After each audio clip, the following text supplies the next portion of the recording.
ಬಿಲೀವ್ನೆಸ್ is A success ಚಾನಲ್ಗೆ ಸ್ವಾಗತ ಸುಸ್ವಾಗತ.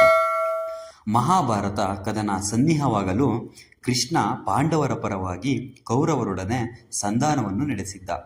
ಸಮರವೇ ಅನಿವಾರ್ಯವಾದ ಸಂದರ್ಭದಲ್ಲಿ ಕೃಷ್ಣ ಕರ್ಣನೊಬ್ಬನನ್ನೇ ಗುಟ್ಟಾಗಿ ಕರೆದು ಅವನ ಜನ್ಮವೃತ್ತಾಂಶವನ್ನು ತಿಳಿಸಿ ಪಾಂಡವರ ಕಡೆಗೆ ಬರುವಂತೆ ಪ್ರೇರೇಪಿಸಿದ. ಸ್ವಾಮಿ ಭಕ್ತನಾದ ಕರ್ಣ ಕೃಷ್ಣನ ತಂತ್ರಕ್ಕೆ ಒಡಂಬಡಲಿಲ್ಲ. ಅನಂತರ ಕುಂತಿಯೇ ಕರ್ಣನನ್ನು ಗಂಗಾ ತೀರದಲ್ಲಿ ಕಂಡು ತನ್ನ ಮಗನ ಮನಸ್ಸನ್ನು ಒಲಿಸಲು ಯತ್ನಿಸಿದಳು. ಆಗಲೇ ಸೂರ್ಯಪುತ್ರನು ಪ್ರತ್ಯಕ್ಷನಾಗಿ ಕರ್ಣನಿಗೆ ಹಿತೋಪದೇಶವನ್ನಿತ್ತು ತಾಯಿ ಮಾತಿಗೆ ಒಪ್ಪುವಂತೆ ಕೇಳಿಕೊಂಡ. ಸ್ಥಿರಚಿತ್ತನಾದ ಕರ್ಣ ಅವರ ಪ್ರೇರಣೆಗೆ ಹೋಗೊಡಲಿಲ್ಲ.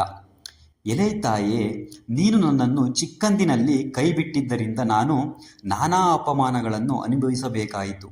ಈಗ ನಿನ್ನ ಮಾತನ್ನು ಕೇಳಿ ನನ್ನನ್ನು ಸಾಕಿ ಸಲಹಿ ಸತ್ಕರಿಸಿದ ಸ್ವಾಮಿಯನ್ನು ವಂಚಿಸಲಾರೆ. ನನಗೂ ಅರ್ಜುನನಿಗೂ ವೈರ್ಯ ಕಟ್ಟಿಟ್ಟದ್ದೇ ಸರಿ. ನಿನಗಾಗಿ ಉಳಿದ 4 ಜೀವಕ್ಕೆ ನಾನು ಅಪಾಯವನ್ನು ಮಾಡುವುದಿಲ್ಲ. ನಮ್ಮಿಬ್ಬರಲ್ಲಿ ಯಾರೊಬ್ಬರೂ ಉಳಿದರೂ ನಿನಗೆ 5 ಮಂದಿ ಇದ್ದಂತಾಗುತ್ತಲ್ಲವೇ? ಶ್ರೀಕೃಷ್ಣ ನಿಮ್ಮ ಪಕ್ಷವನ್ನು ವಹಿಸಿರುವುದರಿಂದ ನಿಮಗೆ ಭಯವಿಲ್ಲ ಎಂದು ಆತ ತನ್ನ ತಾಯಿಯನ್ನು ಸಮಾಧಾನಪಡಿಸಿ ಕಳಿಸಿದ. ಯುದ್ಧ ನಿಶ್ಚಯವಾದ ಬಳಿಕ ಭೀಷ್ಮನಿಗೆ ಪಟ್ಟ ಕಟ್ಟುವ ಕಾಲದಲ್ಲಿ ಕರ್ಣ ಅವನನ್ನು ಅಂಗಿಸಿದ. ಆತ ಪಾಂಡವ ಪಕ್ಷಪಾತಿ ಎಂದು ಶತ್ರುಗಳೊಡನೆ ಹೋರಾಡಲು ಅಸಮರ್ಥನೆಂದು ಅಪೇಕ್ಷಿಸಿದ. ಆಗ ಕೃಪ, ದ್ರೋಣ ಮೊದಲಾದವರೆಲ್ಲ ಕರ್ಣನನ್ನು ಅವಹೇಳನ ಮಾಡಿದರು. ಭೀಷ್ಮನು ಕುಪಿತನಾದ. ಭೀಷ್ಮ ಬದುಕಿರುವವರೆಗೂ ತಾನು ಯುದ್ಧ ಮಾಡುವುದಿಲ್ಲವೆಂದು ಕರ್ಣ ಶಸ್ತ್ರಸನ್ಯಾಸ ಕೈಗೊಂಡು ಭೀಷ್ಮಾಚಾರ್ಯ ಅತ್ಯದ್ಭುತ ಪರಾಕ್ರಮದಿಂದ 10 ದಿನಗಳವರೆಗೆ ಯುದ್ಧ ಮಾಡಿ ಕಡೆಗೆ ಶರಶಯ್ಯಗತನಾದ ಬಳಿಕ ಕರ್ಣನಿಗೆ ಭೀಷ್ಮನಲ್ಲಿ ಮತ್ತೆ ಭಕ್ತಿ ಮೂಡಿತು. ಅವನ ಬಳಿಗೆ ತೆರಳಿ ನನ್ನನ್ನು ಕ್ಷಮಿಸಬೇಕೆಂದು ಕೇಳಿಕೊಂಡ. ದ್ರೋಣ ಸೇನಾಧಿಪತ್ಯ ವಹಿಸಿದಾಗ ಕರ್ಣ ದಿಟ್ಟತನದಿಂದ ಹೋರಾಡಿದ.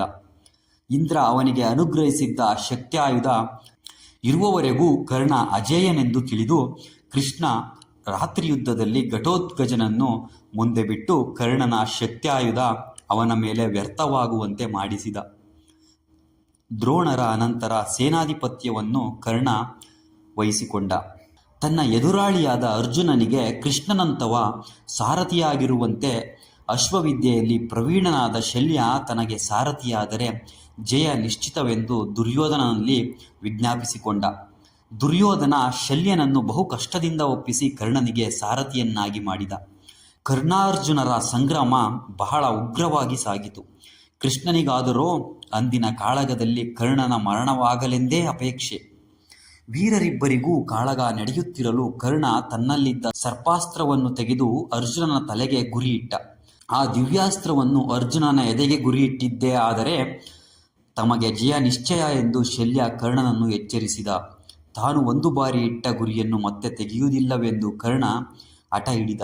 ತನ್ನ ಇಷ್ಟದಂತೆಯೇ ಬಾಣವನ್ನು ಬಿಡುವ ಹೊತ್ತಿಗೆ ಸರಿಯಾಗಿ ಅತ್ತ ಕೃಷ್ಣ ಅರ್ಜುನನ ರಥವನ್ನು ನೆಲಕ್ಕೆ ಒತ್ತಿದ.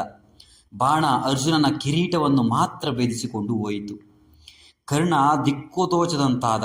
ಈ ಮಧ್ಯೆ ಹಿಂದೊಮ್ಮೆ ಬ್ರಾಹ್ಮಣನ ಶಾಪಕ್ಕೆ ಗುರಿಯಾಗಿದ್ದುದರಿಂದ ಅದೇ ಸಮಯದಲ್ಲಿ ಕರ್ಣನ ರಥದ ಚಕ್ರ ಭೂಮಿಯಲ್ಲಿ ಹೂತುಕೊಂಡಿತು.